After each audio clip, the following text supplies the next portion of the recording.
Hey there, good people. It's your Crippled Critic, and I'm back. I know it's been too long, and I'm sorry about that, but my computer was broken. It's fixed now, so let's just jump into it. This week I want to talk about the game Life is Strange Before the Storm. Life is Strange Before the Storm is an episodic narrative game for the PlayStation 4, Xbox One, and PC, and it was developed by Deck9. Before the Storm is actually a prequel to the game Life is Strange, which came out in 2015. The original game was developed by French studio DontNod, but both games were published by Square Enix. So Before the Storm is a game about Chloe Price, a badass punk rock chick with a slight anger problem.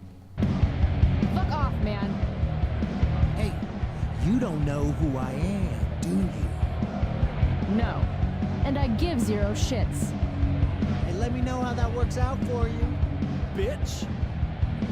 With the recent death of her father, Chloe decides that most people are overrated until the appearance of a new mysterious friend. If you can't already tell, I love the Life is Strange series. The first game had everything: branching storylines, time travel, questioning sexualities, you name it. With DontNod busy working on the sequel to Life is Strange, I was a little worried to hear that they'd given the reins over to another studio to work on the prequel Before the Storm.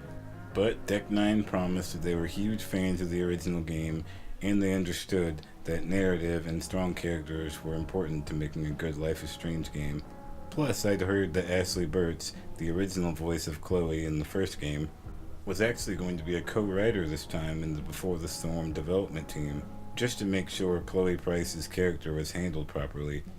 And thankfully, after playing the first two episodes, I can honestly say they did a really great job.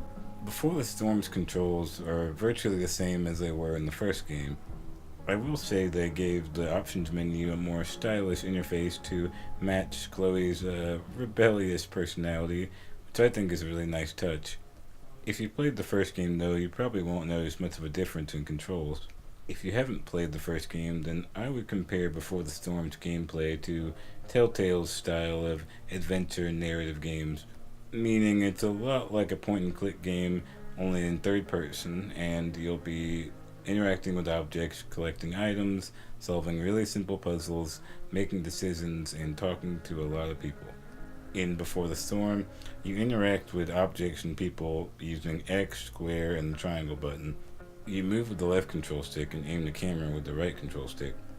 That's actually one thing I thought they really improved upon from the first game, and that's the camera controls.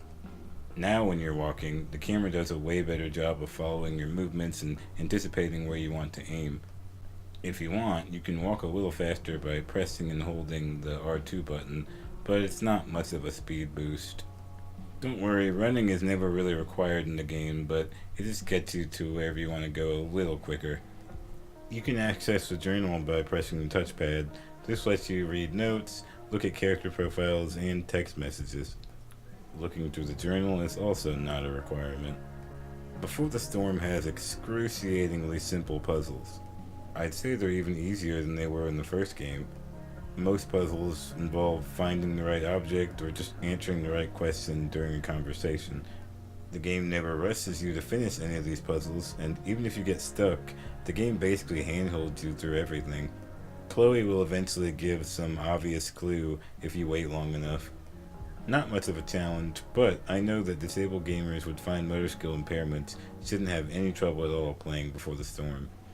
On the visual side of things, Before the Storm is pretty bright, but there is a brightness scale you can change in the options menu. The game also makes sure to highlight only important objects with white chalk-like outlines, so there's never any confusion what you can interact with. You can even customize the transparency of the outlines. So the actual art design is colorful and vibrant, but color is never used to distinguish commands or dialogue choices, so colorblind players shouldn't worry. Man, the sound design in Before the Storm is awesome. It seems like this time around they wanted to give the soundtrack a more edgy rock theme to fit Chloe's personal taste in music, which I love. For deaf players though, I don't think hearing the music is required to play Before the Storm, besides maybe missing out on a little bit of atmosphere. Chloe does use music to sometimes cope with problems in her life, and occasionally some characters will ask your opinion on a band they like and then offer to let you listen. These are still optional interactions, plus, they are more about bonding with the character more so than actually critiquing music. I guess it would have been nice to have some captions for the songs, but again, the music isn't required to play the game. Subtitles are available to turn on in the options menu, and they're large, white, and bold. Even better is the option they give you to customize the size of the subtitles. Before the Storm also lets you raise and lower each individual sound level, including sound effects, music, and voices. So disabled gamers with hearing impairment should be able to beat Before the Storm without any problems. So like I said, Before the Storm's gameplay is virtually the same as it was in the first game, except that now there's no longer a time travel mechanic, which I think it really needed. Don't get me wrong, I understand that in the story it makes sense Chloe wouldn't have time travel powers, but I don't know, I thought the time travel mechanic set the series apart, and maybe having something at least similar to that would be nice. They did add something new to Before the Storm's gameplay, which is something called the backtalk mechanic. So backtalk basically lets you manipulate a conversation by arguing or using information you've gained to get what you want out of people. I mean, it's cute, kind of funny, not that impressive.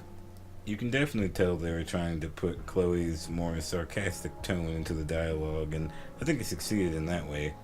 Now, on to the story. I'm proud of you for being so self-sufficient. But the whole world's not out to get you. Tell that to the world. The story of Before the Storm throws you in the middle of Chloe Price's life and her self-destructive tendencies. She's dealing with the death of her father, and because of that, she's pushing everyone she knows away. I always thought Chloe was kind of a misunderstood character, mostly because I heard a lot of people didn't like her from the first game, usually just thinking of her as a loud, obnoxious, selfish bitch, which she is, but she's a lot more than that. She's complicated. There's a lot I relate to with Chloe, just remembering what it's like to be 16 and in that stage where adults want you to act like an adult but treat you like a kid. It can make you feel powerless, and yeah, sometimes you lash out. And if you add the fact that Chloe is now realizing that she may have same-sex attraction, well, things can get crazy. Speaking of that, Before the Storm developers definitely made Chloe's bisexuality a lot less subtle this time, and I think that's great. In the first game, you could tell that the bisexuality was there, but only if you wanted to act on it as a player, while in Before the Storm, they treat it more like a part of who she is, which, is realistic. So at the time of doing this review, only 2 episodes have come out for Before the Storm, but so far, they did an amazing job staying true to Chloe's character. I think they also did a good job on Rachel Amber, a character in the first game that we knew very little about, but kind of kicked off everything. Before the Storm made Rachel very relatable, and I think it's believable that Chloe would want to fall in love with someone like her. So anyway, Before the Storm really did capture the feel of the original game, and added some much needed improvements to the camera controls. I mean, I'll be honest, if you weren't a fan of Chloe in the original game, you probably won't like this game, but if you were, then you're going to have a good time. And most importantly, disabled gamers of all types should be able to play this game and enjoy it without any problems. Alright guys, thanks for watching. I am so glad I'm back. You should expect more consistent reviews now. Hopefully nothing else will break in my computer, knock on wood. And yeah, let me know what you guys think. Have you played any of the Life is Strange games? What do you think of Chloe? Let me know in the comment section below. Again, thanks for watching, and I'll see you later.